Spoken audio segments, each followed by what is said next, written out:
Flip Buys word in 1997 op 34-jarige ouderdom verkies tot hoofsekretaris van die destydse vakbond, die Mynwerkersunie.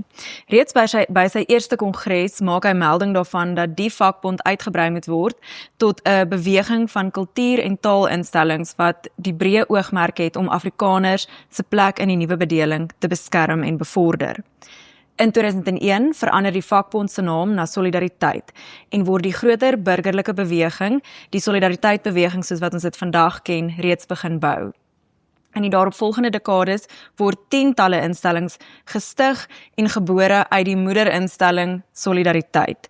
Sedertdien het Flip op 2 stoele gesit, aan die een kant as uitvoerende hoof van die vakbond Solidariteit en aan die ander kant as voorsitter van die breër Sambreel-organisasie, die Solidariteit-beweging. Vanjaar, na 29 jaar, maak Flip klaar by die vakbond Solidariteit, die organisasie waaruit alles gebore en gevorm is.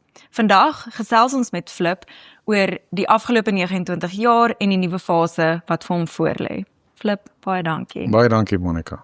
Flip, wat presies is hierdie nuwe fase? Hoekom is hierdie besluit geneem om klaar te maak by die vakbond? Hoekom nou en wat behels dit? Ja, Monica, met die bou van die beweging, dit was altyd die doel gewees en die verskillende organisasies wat uit die vakbond gebou is, wat ons begin het met die help aan hand, ons besigheidsafdeling, later aan Soltech, Akademia, jy weet die finansiële dienste maatskappy, ons beleggingsmaatskappy, dit is AfriForum wat ontstaan het, heel wat ander organisasies. So dit het net onmoontlik geraak om alles, om op hierdie 2 stoele te kan sit. Die een kant die uitvoerende hoof van die vakbond en die ander kant maar die hoof van die beweging. So dit het heeltemal net te veel geword en ons het besluit om dit te skei, die poste te skei, dat ek net op een ding kan fokus. So van nou af fokus ek net op die beweging. En Dr. Dirk Herman is deur die hoofraad aangewys as my opvolger aan die vakbondkant as uitvoerende hoof en dit gaan beteken dat ek uiteraard nog steeds van tyd tot tyd by die vakbond oorhoofs betrokke gaan wees en uiteraard is Dirk ook by sekere van die beweging betrokke, maar die een hoed wat ek nou het is die beweging en die een hoed wat Dirk nou het gaan oor die vakbond self. Okay, so hierdie is eintlik, as ek dit reg verstaan, geleentheid om terug te tree en meer te fokus op die Sambreel-organisasie, die samehang tussen die verskillende instellings en om minder uitvoerende pligte wat die vakbond self betref, om dit te laat gaan. Ja, baie beslis. So, dat is, ek voel na omtrent 30 jaar dat ek na my kant gebring aan die vakbondkant, en Dirk het vir 'n lang tyd reeds waargeneem as die bestuurshoof, so dis 'n lekker gladde oorgang, ons het dit mooi dan beplan, maar die groot nuwe fase waarin die beweging nou is, met die bou van die Akademia Campus, met die omvang van aktiwiteite wat die beweging aangeneem het. Ek dink die mense besef altyd hoe groot hierdie beweging geword nie. So dit is 'n werklik reusagtige projekte wat ons nou aanpak en dit begin regtig, daar's 'n versnelling in ons projekte, maar dit het aandag nodig. En daarom is dit vir my regtig 'n voorreg om te kan sê dat ek die solidariteit aan die vakbondkant is in 'n goeie toestand en ons het 'n goeie hoof wat ons nou wat daarop fokus, sodat ek kan fokus op die beweging en wat daarmee saamgaan. Dit is 'n hele storie om alles te koördineer en te belyn in die beweging. Dit gebeur nie van self nie. En dit het absoluut nodig geword dat 'n mens daarom aandag gee. So dit is vir my aan die een kant uittrede by die vakbond en sodat ek weer kan optree aan die bewegingskant. Ja, Flip, dis al 'n hele klomp jaar wat jy beide hierdie rolle vervul, beide hoede dra. Ja. Waarom het jy by die vakbond aangebly as uitvoerende hoof, selfs na die solidariteit beweging regtig tot stand gekom het en jy as voorsitter daar begin optree het? Hoekom het jy aangebly by die vakbond? Kyk, die vakbond is in 'n baie groot mate was nog die engine van hierdie. Dit was nog baie verweef geweest. Die vakbond het nog sekere dienste gelewer aan baie van hierdie ander organisasies, sodat ons uit 'n koste oogpunt was dit vir die vakbond voordelig. Mense het gedeelde dienste gehad en ons wil nie alles gedupliseer het nie. So daar was 'n verweefdheid geweest. Ek wil dit amper verduidelik kom ons noem dit 'n Ossawa wiel, waar die vakbond in die kern was en dan hierdie dienste, sê net maar finansiële dienste, rekenaardienste, regdienste en so meer aan die beweging gelewer het.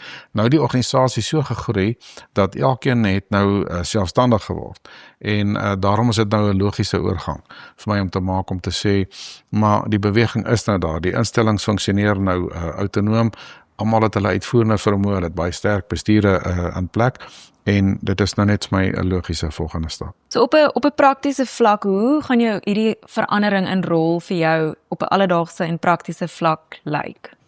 Ek dink werksgewys gaan dit nie veel verander nie, maar verantwoordelikheidsgewys verander dit. Weet jy, die vakbond is 'n baie komplekse organisasie. Dit is 'n baie groot organisasie ook en dit is een van die min vakbonde, wel die enigste waarvan ek weet in elk geval in die land wat homself kon omskep om by die nuwe era dan by te bly. So Dirk het nou die solidariteit platform ingebring, die hele idee van beroepsnetwerke. Dit is ons wou nooit 'n vakbond gewees soos baie ander wat 'n negatiewe rol speel nie. Ons wou altyd 'n opbouende en 'n positiewe rol speel. Ons is nie sosialiste nie. Ons glo baie sterk aan die vrye markstelsel, maar ook aan 'n opbouende rol wat pas by ons Christelike karakter.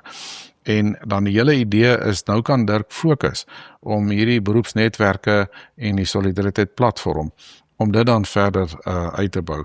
En dit gee my kans om dan meer op die verskillende instellings in die beweging te fokus. So ek dink nie werksgewys gaan soveel verander nie, maar verantwoordelikheidsgewys het ek een groot bestuursverantwoordelikheid minder en ja, ek is baie dankbaar daaroor en ek is ook baie dankbaar dat daar iemand soos Dirk is in wie se hande mens nou die aflosstokkie in die vakbond kan oorgee. Ja, dis nou wat ek wil sê. Ek dink dit is om na soveel jare vir so 'n groot vakbond ook, as 'n mens kyk hoeveel hy gegroei het sedert jy oorgeneem het in 1997, het dit reusagtig vergroot in sy grootte en rol.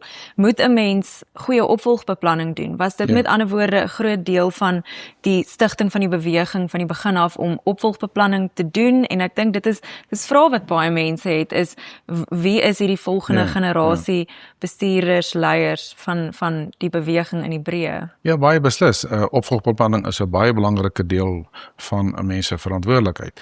So op die einde word 'n mens maar getoets, die finale toets vir leierskap sê hulle is die opvolger. Nie dat jy altyd jou opvolger kan kies of aanwys nie, in hierdie geval wys die hoofraad die persoon aan, maar dan moet die beskikbare mense wees. En so ek is nou 63, Here wil ek nog 'n paar jaar voltyds betrokke wees. Maar dit is absoluut nodig dat mense op elke gebied opvolgbeplanning doen. Ons het al te veel gesien hoe baie organisasies in die verlede platval, selfs maatskappye en so aan, omdat daar nie behoorlike opvolgbeplanning gedoen is nie. En daarom het ons ook gesorg vir 'n gladde oorgang. Ek en Dirk werk nou vir baie jare saam. Ek het hom aangestel destyds by die vakbond. Ek het hom destyds eintlik op die internet wat daai tyd baie nuut was ontmoet. En ek het hom betrek en ook 'n hele klomp ander mense op ander terreine. Henk Skalakamp, Kali Kriel, baie ander mense. So die kuns vir my uiteindelik is nie om 'n span te bestuur nie, maar om 'n span op te bou. En ek praat nie so van spanbou daar lekker in die Bosveld of wat ek kan nie. Ek praat van om 'n span op te bou, om nie volgelinge rondom jou te versamel nie, maar om leiers rondom jou te versamel, wat weer leiers rondom hulle versamel. En dit is hoe mens organisatoriese diepte kry. As jy kyk na ons beweging, meer as 600,000 gesinne wat lid is, 'n dienste van veiligheid en onderwys en opleiding en media, erfenisbewaring, kultuur, jy weet dat daar's baie min gebiede waar ons nie betrokke is nie. Dit is werklik baie kompleks. En die enigste manier om dit suksesvol te kan doen, is om te sorg dat jy sterk mense en sterk leiers op elke plek het.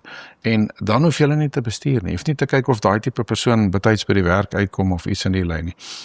Want hulle vat die volle pakkie van verantwoordelikheid wat daarmee saamgaan. So die kuns vir my is om hierdie spanne op te bou.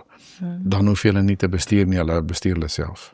Ja, as mense so luister na al die organisasies wat al gebore is uit die vakbond Solidariteit, en jy kan dalk 'n paar van daai stories ook vertel van organisasies wat nou hulle eie kampus het, wat hulle eie kantore het, wat massief groot en suksesvol is, wat hier begin het. So, Ja.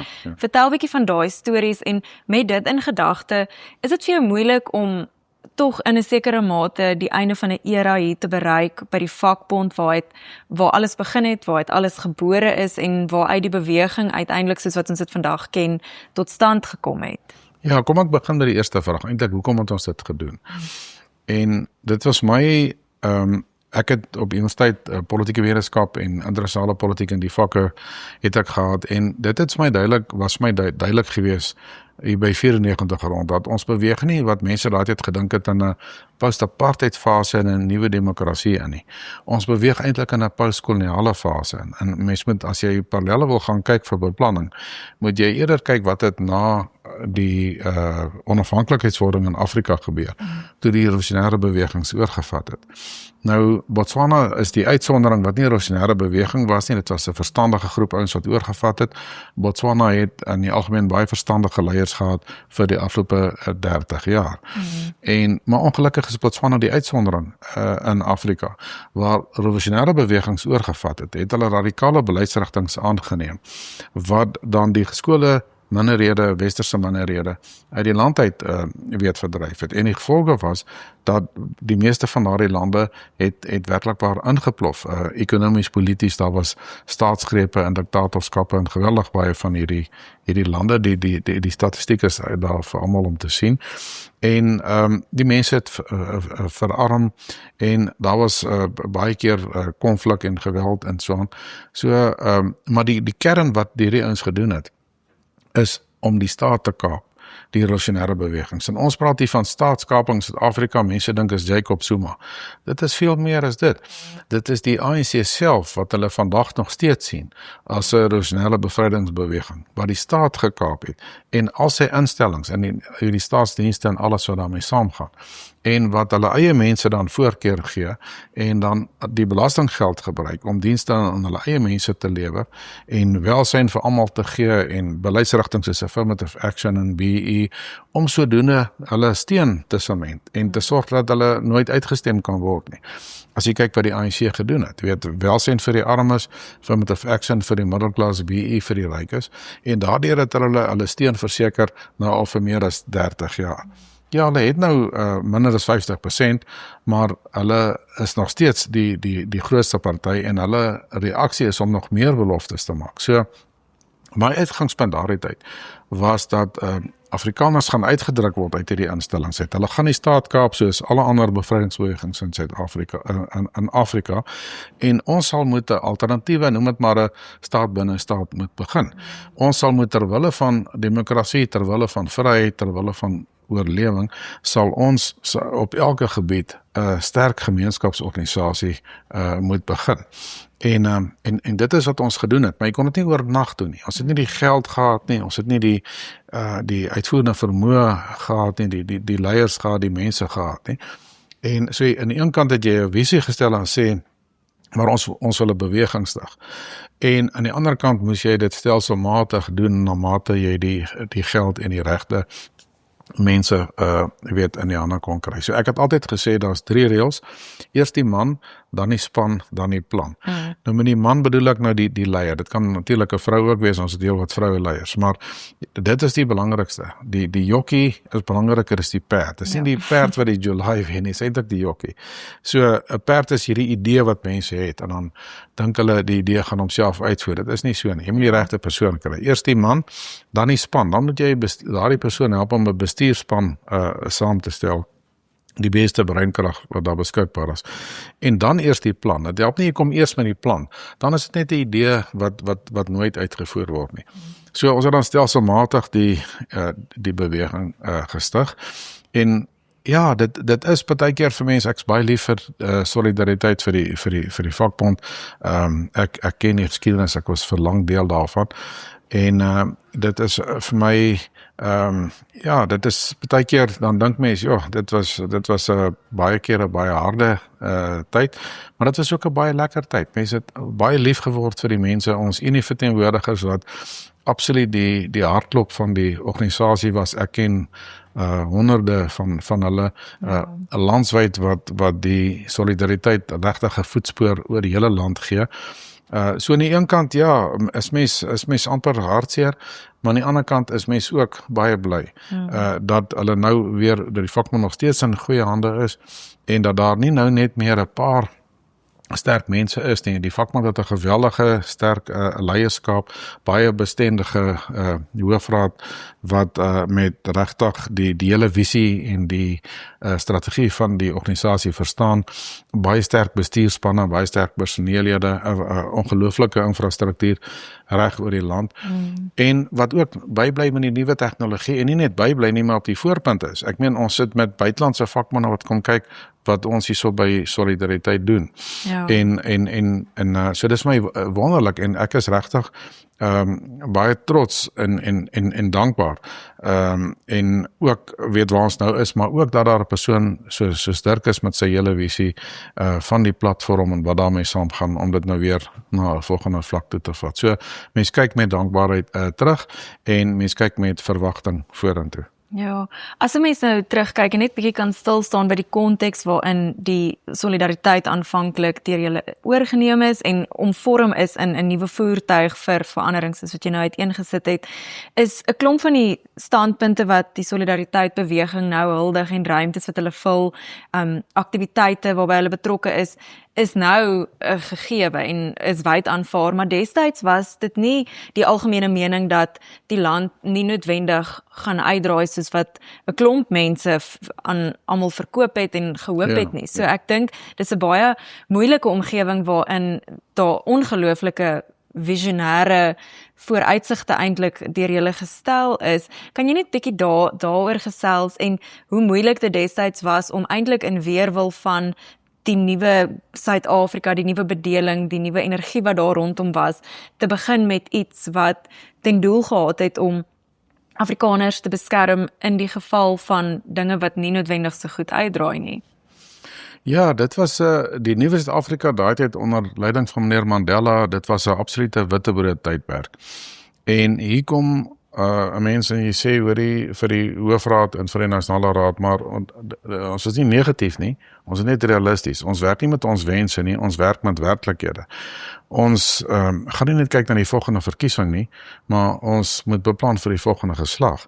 En ons kan dit net doen aan die hand van die werklikheid. En ons het gaan kyk wat het gebeur in werklikheid, maar waar bevrydingsbewegingslande oorgevat het.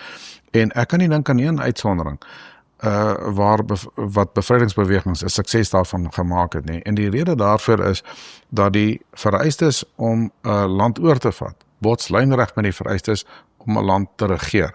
Dis hoekom jou struggle ideologie weet reg oor die wêreld nooit dan kon slaag om 'n land ordentlik te regeer nie, omdat dit is nie 'n regerende ideologie nie. As jy na die ANC se ideologie kyk, dan jy kan nie daarmee 'n land regeer nie, want dit gaan oor struggle, dit gaan oor die hele tyd verwyte en sê dit is julle skuld hierdie en dit is julle skuld daai en is Jan van Riebeeck se skuld en so aan en so aan. Dit is nie 'n ideologie wat verantwoordelikheid vat nie. Dit is nie soos ek gebruik altyd die voorbeeld van die Japanse restaurasie van 1868. Wat eintlik in 'n sin ook 'n geweldige omwenteling was, amper 'n revolusie was, maar die Japanners het besluit, hulle gaan dit nie 'n revolusie noem nie, hulle gaan dit 'n restaurasie noem, herstel, soos wat jy 'n ou vervalle gebou weer herstel.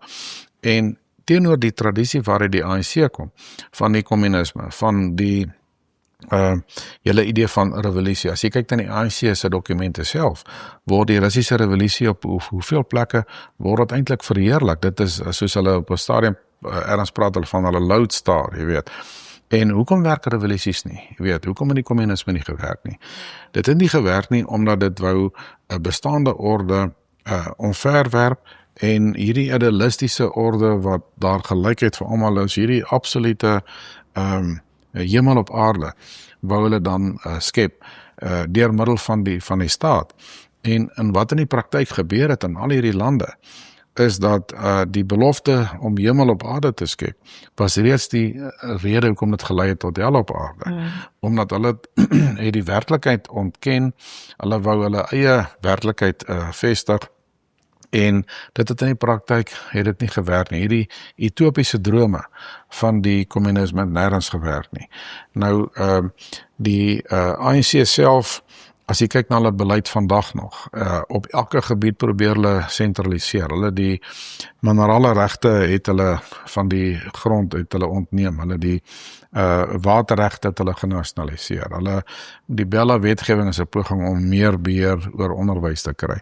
Hulle wil die grond van die tradisionele swart mense word deur die regering gesentraliseer. Hulle het NIFAS gesentraliseer. Hulle wil nou uiteraard die nasionale gesondheidsorgstelsel wil hulle sentraliseer. Hulle wil ook die sentrale lisensiering vir besighede. Hulle wil probeer hulle beheer oor besighede verder vestig. Ek meen dis konsepwette, dit is nie, maar dit is eintlik net ongelooflik, want al hierdie goed is reeds probeer. En dis eintlik net ongelooflik dat die ANC niks vergeet het van die die kommunistiese wortels waaruit hulle kom nie, en niks onthou het van die gevolge daarvan nie. En so, omdat daai tyd het die mense gedink, ons is net negatief, of ons is rassisties, of wat ook al het ons gedink het, die stelsel gaan nie werk nie. En al wat mense gedoen het, ons het hulle dokumente gelees, en mense het gesien wat hulle regtig beplan. En as jy gehoor het hoe almal die media, die ANC het geprys het, en net verduidelik hoe, wat 'n wonderlike demokrasie gaan ons nou ingaan. Mense het gedink so waar ons is teen demokrasie, terwyl ons gesê het, maar ons is juist vir demokrasie, ons is vir vryheid. Ja. Maar as die gewone een man een stem bedeling deur 'n revolusionêre regering wat mag sentraliseer, wat die staat wil aanwend om sy wil op die bevolking af te dwing, dit dryf juis in teen demokrasie. Dis hoekom ons geglo het en nog steeds glo aan die hele idee van federalisme wat staan teenoor sentralisme van die ANC. En federalisme is die enigste waarborg vir vryheid. Dit is vrye ruimtes vir mense, en as die staat dit nie gee nie, dan moet 'n gemeenskap dit self skep. So dit gaan reeds omdat ons glo aan demokrasie. Ons glo nie dat dit is demokraties. As 'n regering beheer wil vat oor die gesondheidsorgstelsel van almal, en namens almal besluit hoe moet jou gesondheid gebeur nie. En ek meen, watter diens het die regering wat mense suksesvol ek ken nie mense wat eintlik enige staatsdiens wil gebruik nie, want die dienste is oral swak, en dit is tipies van sosialistiese lande, of dit nou Oos-Europa was, en of dit selfs in Oos-Duitsland het hierdie tipe goed nie gewerk nie. So ons het daai tyd, ek sê altyd, as jy wil sien hoe die toekoms gaan lyk, dan moet jy kyk wat het in die verlede gebeur. Hierdie eksperimente is gedoen, en dit het nie gewerk nie. Oos- en Wes-Duitsland het totaal verskillende uitkomste gehad, dit is dieselfde mense gewees. En na 30-40 jaar van kommunisme het die een hier gewees, en na 40 jaar, daai selfde tyd van vrymark was Wes-Duitsland hier so. As jy kyk na Noord- en Suid-Korea. Ek meen, die kommunisme bou altyd mure om mense in te hou, waar die vrye lande mure bou partykeer om mense uit te hou. So dit het vir ons gegaan daaroor dat ons vryheid en demokrasie verseker, maar destyds was dit moeilik. Die mense het ons absoluut beledig en aangeval in die meerderheid van die gevalle, en dit is hoekom ek so dankbaar is altyd die vakbond se hoofraad het altyd ons ondersteun, en hulle het verstaan wat gebeur. Hulle was nader aan die grondvlak as baie mense wat in ivoortorings gesit het, en hulle het verstaan dat dit gedoen moet word. En nou kom ons in 'n situasie dat mense, ek dink meeste mense wat ek ken, besef dat die ANC nie 'n moderne land kan regeer nie, en dat daar moet alternatiewe kom, en nou begin ons ondersteuning kry. Nou gaan dit baie makliker. Ja, en dis interessant, want ek dink in die moeilike opboujare is juist waar mense klomp van daai ondersteuning dalk nodig gehad het. Beslis, En wat die solidariteit, die vakbond en die beweging in die breë eintlik in weerwil van 'n klomp heersende sentimente steeds vorentoe gebeur het. En met dit in gedagte wil ek vra, jy het nou genoem, as 'n mens 'n blik op die toekoms wil hê, kan jy na die verlede kyk. Wat is die solidariteit beweging se toekoms, gegeewe 'n klomp van hierdie verwagtinge en voorspellings wat toe nou ongelukkig waar geword het, wat Suid-Afrika betref, maar ook die verwagtinge wat julle daar gestel het vir 'n breër kultuurbeweging wat instellings het wat die gemeenskap in staat stel. Hoe lyk die toekoms van die solidariteitbeweging met hierdie nuwe fase wat jy betree in hierdie nuwe konteks? Ja, dit is altyd belangrik dat jou visie vir die toekoms sterker is as jou geheue oor die verlede. En vir my gaan dit daaroor dat die toekoms van die beweging is vir my, ek is baie positief daaroor. En die rede daarvoor is, baie mense kyk vas teen die verval wat jy in Suid-Afrika kry. En dit maak ons almal baie keer neerslagtig, dit maak jou kwaad. En as jy sien, jy weet nou, elke dag as jy nuus lees en luister, dan hoor jy van korrupsie en die verval van staatsinstellings en so aan. Maar daardie vervalkant is nie al wat in die land gebeur nie. Daar's ook 'n opboukant wat deur die privaat sektor gedryf word, wat deur die gemeenskap gedryf word. As jy kyk na medies, ek meen enige persoon wat iemand oorsee ken, sal vir jou sê, hulle sal almal vir jou sê, Suid-Afrika se privaat medies is nog baie beter as die staatsmedies wat jy in Europa of in Amerika of van daai lande kry. Ja. So, is nog baie positiewe goed ook. En ek dink die positiewe vir my is, alhoewel daar 'n verval van bo af is daar 'n opbou van onder af. En in die proses raak die verval van bo af raak al hoe minder belangrik. Die staat raak al hoe minder belangrik. Dit raak al hoe meer belangrik wat mense doen in plaas van wat die politici sê. So, dis amper 'n agtergrondgeraas as jy ry en jy hoor van hierdie, ek meen die staatsrede en hierdie opening en daai toesprake en so aan en so aan. En maar op die einde gaan werk ons weer eens met die werklikhede. Ons werk nie met die wense nie. Ek wens regtig dat die politiek verander en dat die oppositieparty baie beter vaar. Hoewel ons nie in die partypolitiek betrokke is nie, ons ondersteun baie beslis die oppositiepartye. So ons wil ook graag hê met politieke verandering in die land kom en ons ondersteun dit. So, maar ons kan nie net daarop staat maak nie, want ons het in Pretoria gesien, toe die DA en die VF koalisie in bewind was, het dit baie beter in die stad gegaan, maar is nie 'n towerstafie nie. Ja. En dit is nog steeds noodsaaklik. Dat sê nou maar dat AfriForum hierdie buurtspanne van hulle het, wat paaie reg maak, wat sorg dan nie so baie elektrisiteitsonderbrekings is nie, wat dienste op elke vlak lewer, veiligheidsdienste en so meer. Ja. So, dit is net vir my, wat ons is baie meer prakties ingestel as polities, en ons dink net, ons weeg meer as 'n gemeenskap, as wat ons stel by die stembus. Ja. En daarom is dit belangrik dat ons verder en verder ons instellings opbou, aan die een kant meer staatsbestand raak, en aan die ander kant meer selfstandig raak. So in die praktyk bou jy vrye ruimtes, wat vry is van die swaar hand van die staat, en so dit gaan ons doen op elke gebied, gaan bou ons eintlik verder aan federalisme, en dit is eintlik die teenwig van die staat wat verval. Dis nie net, dis hartseer aan die een kant goed wat verval, maar as ek 'n voorbeeld kan noem, toe ons Soltech destyds begin het, die mense werklik gedink is totaal onmoontlik. Ons is letterlik, mense gedink ons is mal, ons is beledig, ons is hoeveel keer vergys en sê maar julle kan nie dit doen nie. Dis net groot maatskappye soos Eskom wat dit doen, dis net die staat wat dit kan doen.